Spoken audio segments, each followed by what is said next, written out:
Hey friends, my name's Jake McMahon. I am one of the pastors at Restore Community Church, and for the last 4 weeks, we've been in this series called Above Anxiety.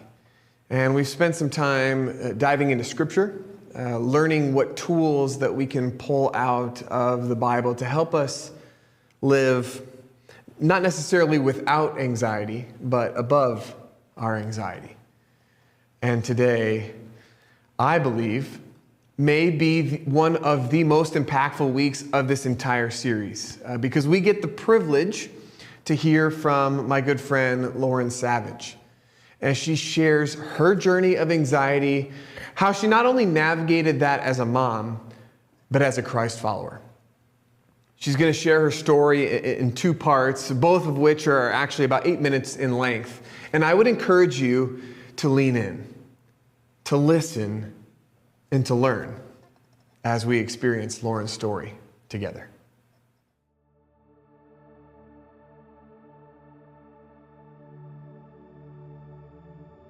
I think that I first started experiencing anxiety during my pregnancy with my second child.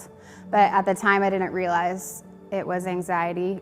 I started to have really intense fears about if she was going to be born healthy, and had convinced myself that she was not, and I didn't have any basis for that thought or fear, but it was very loud in my mind to the point that when she was born, I said out loud, she's okay.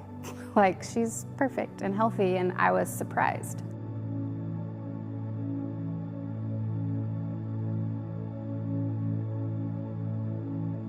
A few months later, we were on our way home from Thanksgiving with family, and I had a panic attack on the drive, and that's when I knew something was off with me. I wasn't sure what exactly. I hadn't really experienced anxiety up to that point. I think historically I had considered myself to be a really emotionally stable person. Like, fast forward a few years, summer of 2021, I was really struggling. I had been so bogged down by my constant fears about my physical health, about my kids' physical health. Were my kids gonna turn out okay? Was I ruining them? My youngest actually was born with a birth defect and had to have surgery when she was 2 months old. And that was during summer of 2021.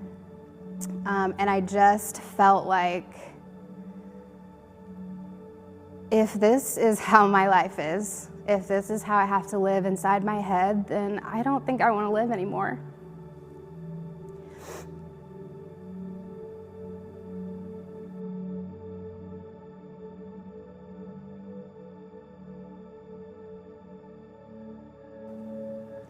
One of my body's physical responses to anxiety is I get really bad body shakes or tremors that are really hard to calm down. It's called a somatic response, and it's part of the fight or flight experience. And so that presents in like body shakes and tremors that, if they are really strong in a panic attack, then the only way to really stop it is to be held, or to like get in a warm bath and kind of compress your nervous system. Another really difficult part of that season was feeling like I needed a lot of reassurance. Because my thoughts were so loud in my head, I needed reassurance in the here and now. Like, are you sure it's gonna be okay? Like, I would tell my husband, do you think it's gonna be okay? And really need him to say, it's all in your head, everything's fine, and bring me back to the present moment. Like, nothing bad's happening right now. You're okay, everyone's okay. And then there's the guilt on top of that. That's like, I'm such a burden. Like, I'm such a burden to my husband, and that he has to constantly reassure me. And even though he did it with joy, I still felt like, gosh, this can't, like, I can't continue like this. So I just feel like everywhere I looked during that time that I was getting it wrong. And I was still having these really loud worries in my head that didn't feel like any amount of reason, even though I could see the logic and the reason, it didn't help calm those fears.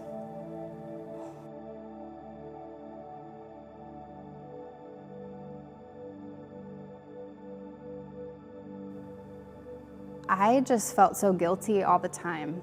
I felt like, oh, your kids aren't acting right, it's because you're failing as a mom.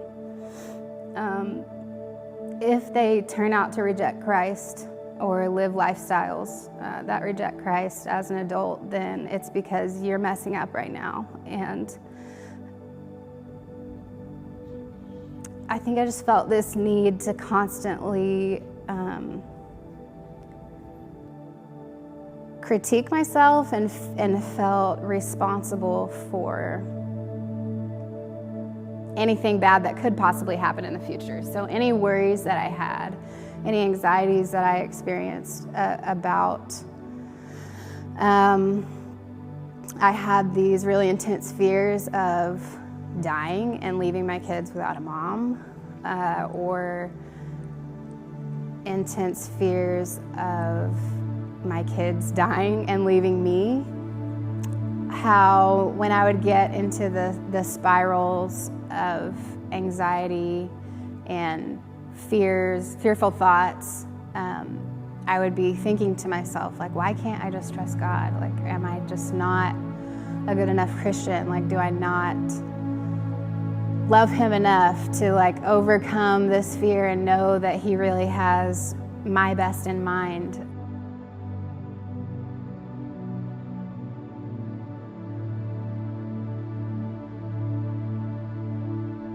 Back in 2018, when I had that panic attack, my husband and I were like, I think I need to get some help. But at the time, we felt like we couldn't afford it. And that summer of 2021, I was like, I just don't think I can afford not to get help at this point. So I started looking for a therapist. And I started going to therapy a couple months later. And through therapy, I realized that I have general anxiety disorder and also tendencies towards health anxieties. And I also spoke with a doctor at the time who gave me a screening for anxiety. And I scored a lot higher than I thought that I would on that screening. And it was kind of a wake-up call for me, like, okay, it's not normal how much fear and worry I'm walking around with. It's not normal to, like, constantly have this panic in your chest. This is a problem. And I think that was almost a refreshing realization, like, okay, now I know what the problem is, now we can fix it. Like, it was gonna be a straightforward fix. Lauren's story weighs really heavily on me as I listen to it. One, because she and her husband Hubbard are dear friends of Hannah, my wife, and I's. But secondly, because I know that many of you that are listening, that are watching, that are experiencing her story, are experiencing the same things that she's experiencing. The physical challenges of anxiety, the unexplained worry the fears of death and dying, the fear that in all of your power that you have, that you're not going to truly be able to influence your kids in the way that you want them to be influenced, to follow Jesus. The burden that you feel, and that weighs heavy on me. And what I often struggle to reconcile is the brokenness that we experienced in a fallen world. That we experience suffering, pain, anxiety, depression, sickness, and I still cannot fully understand the reality that our world is so broken and it's not perfect. But I ask myself the same questions that I know that Lauren is asking herself. Why is this my burden? Why is this our burden? Jesus, he says these words in John 16. He says, in this world you will have trouble. He knew that we would experience trouble, and he didn't define exactly what trouble would be, but he knew that we would have it.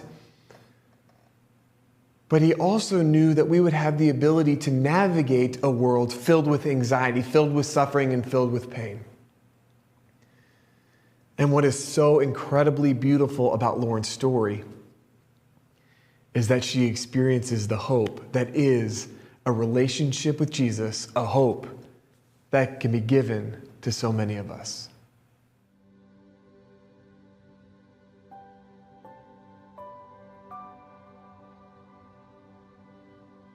My journey to healing has been a long process. And I think what I was after when I started therapy was, okay, I'm gonna go in and be like, I have anxiety, help me fix it. And she's gonna give me these tools and I'm going to crush it and we're gonna get over this medical issue. It's not that straightforward and it's not that simple.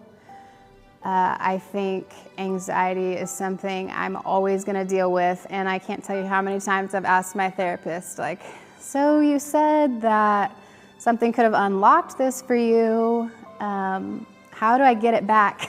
How do I put it back in wherever it came from? She gently reminds me that this is probably something I'm going to be dealing with for the rest of my life, but I can learn how to manage it. And it's not always going to be as loud and debilitating as it has been in the past.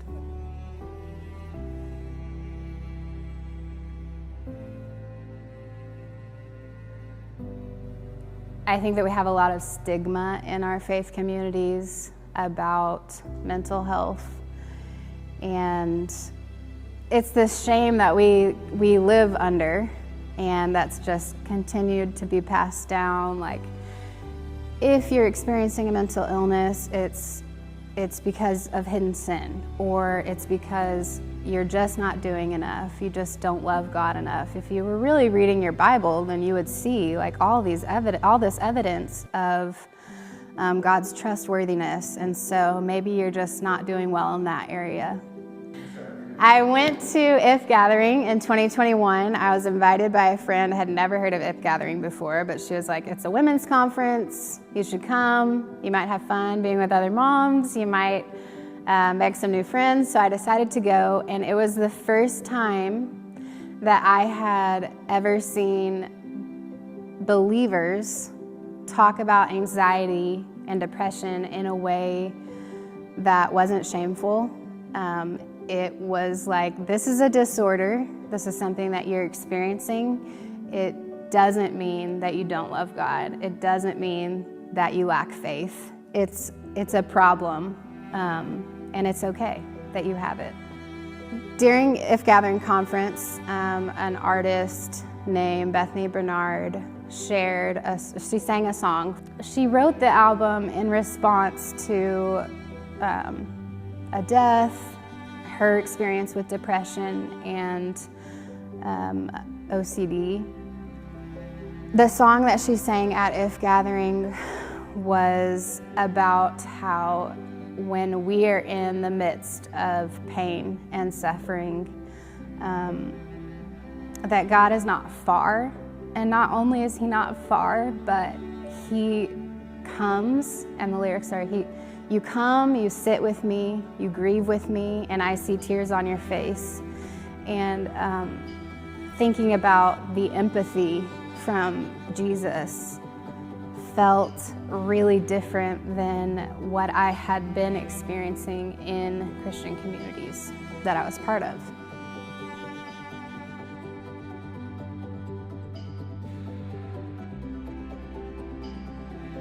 We got an Easter flyer in the mail, and I was like, we should check out Restore. It's like right up the road. We don't have anything to lose.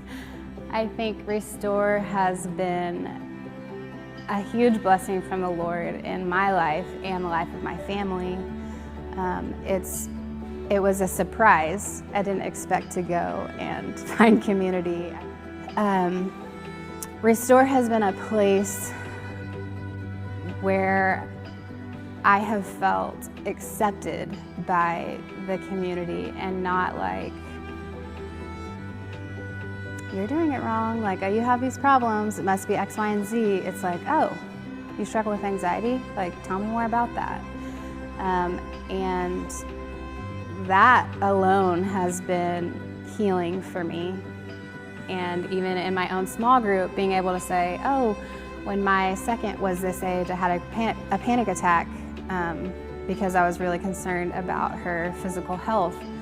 And the story that I described, another girl in my small group was like, I have never heard anybody explain exactly the fears and thoughts that I have out loud.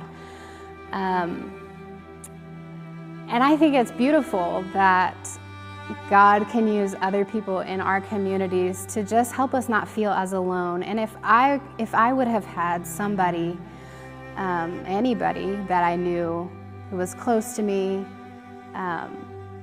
in that really dark season of summer 2021, when I thought everything was hopeless, say to me, I have those same thoughts.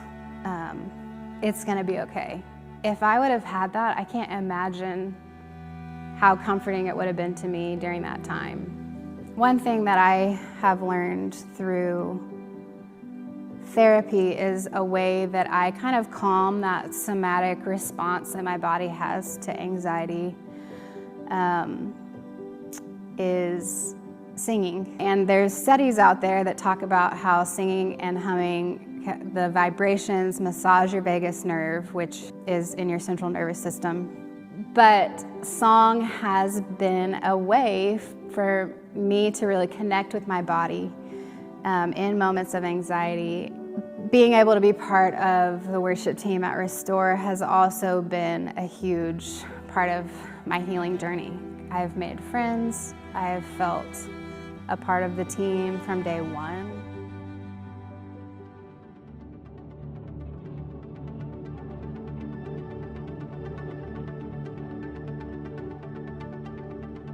If I can say to you today, or to anyone that I talk to about my anxiety, that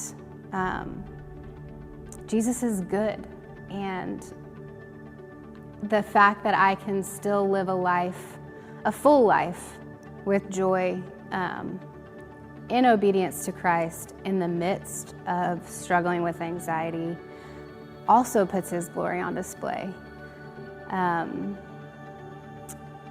In a way that tells people you don't have to be fixed to love Jesus. You don't have to have all the answers to be loved by Him.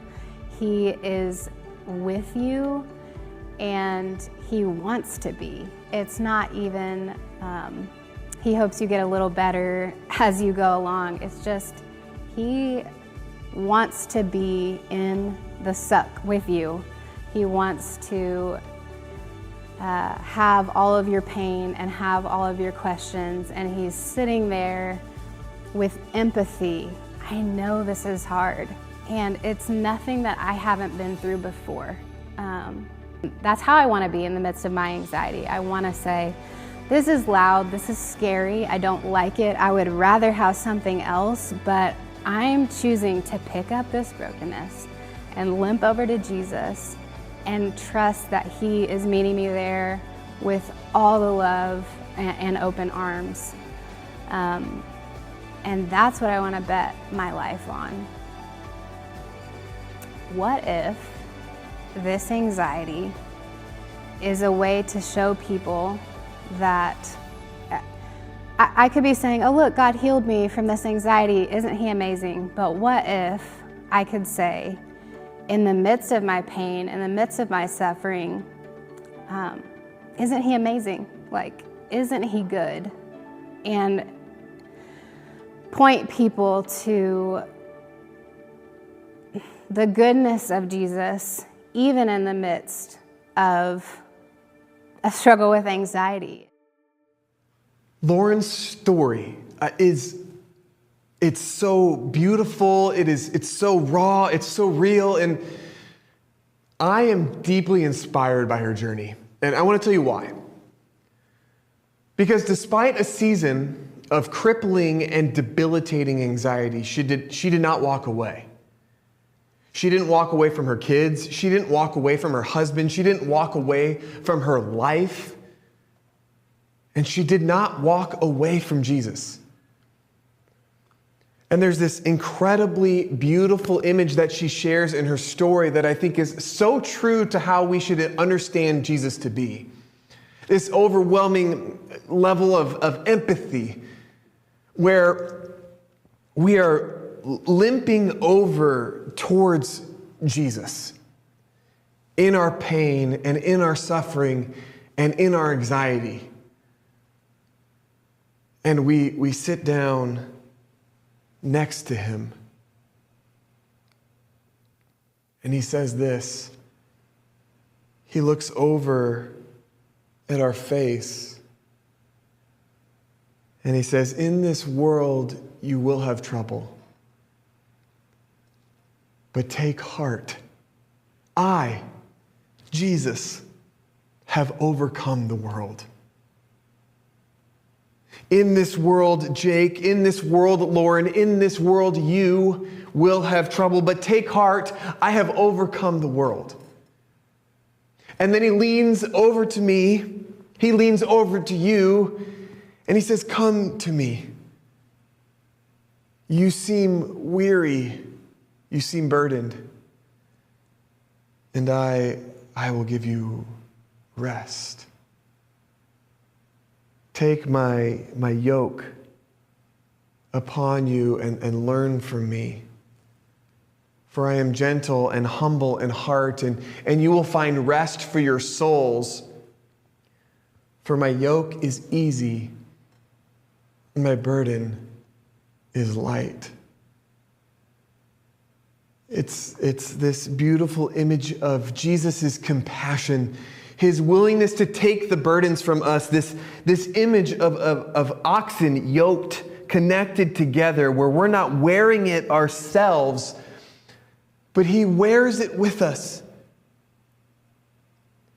And He wants us to limp over to Him and say, I want to take that. I want to wear that with you and sit with us in our pain. I don't often find myself doing this. I try to fix it. We try to fix it. We want to put on a brave face and be like, I don't struggle. I don't have pain. We can take the challenge together. But Jesus, He's saying, come over next to me. I want to sit with you. I want to take the challenge with you head on. Come over to me. And He looks at us in the face and He says, cast all your anxiety on me because I care for you. Cast all your anxiety on me because I care for you. And He's holding His hand on our shoulders. He says, I want to take it. It's this invitation for us to give it all to Him. And again, I'm hoping that through the entirety of the series and this experience, you're reminded, like, it doesn't mean that we will not have anxiety. We will have it. We will experience it. But he's saying, I can take it. And you can give it to me. And when it rears its ugly head again, he comes back over to us as we limp over to him and he says, I can take it. You can give it to me. The beautiful thing is that Jesus always invites us into this type of relationship. And our struggle and our difficulty is honestly choosing to give it over to him. We often want to do it alone. Lauren ended her powerful story with this truth that is like maturity beyond all understanding. It was this statement that what if our experience of anxiety was so that Christ could be glorified? It immediately brought to mind this passage of scripture that Paul writes to the Romans in Romans 5. It says, we rejoice in our sufferings, knowing that suffering produces endurance, and endurance produces character, and character produces hope. This beautiful reminder from Paul that suffering is not the end. And that in this world we will have trouble, we will experience suffering and anxiety and pain. And for some reason, Paul understands this as well, and it produces endurance, grows our character, and leads to hope. Hope in a relationship with Jesus, the same Jesus that sits next to us and says, let me take that from you. My hope is that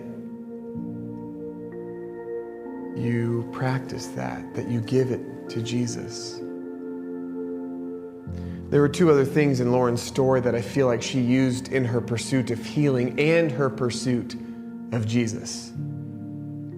One part of her story that she mentioned was therapy or counseling. She talked about meeting with her counselor and her therapist and saying, this is where I'm at and this is my struggle. And it did some incredible things that unlocked her understanding of anxiety, her experience, but her understanding that maybe I'm going to continue to wear this. But she describes it being life-changing for her to the point where she said, I couldn't afford not to do it for my spiritual health, the health of my marriage, and for the health of my family. And then she talked about her community, her faith community, her ability to engage in the gift of song and sing with the worship team, and her engaging in community and relationship and small group. That community has been transformational as part of her healing journey. You are not alone, and we are not designed to do this alone. My challenge for you is, will you get help? Will you find community? Will you lean in? Will you give it to Jesus? And will you continue to live above anxiety?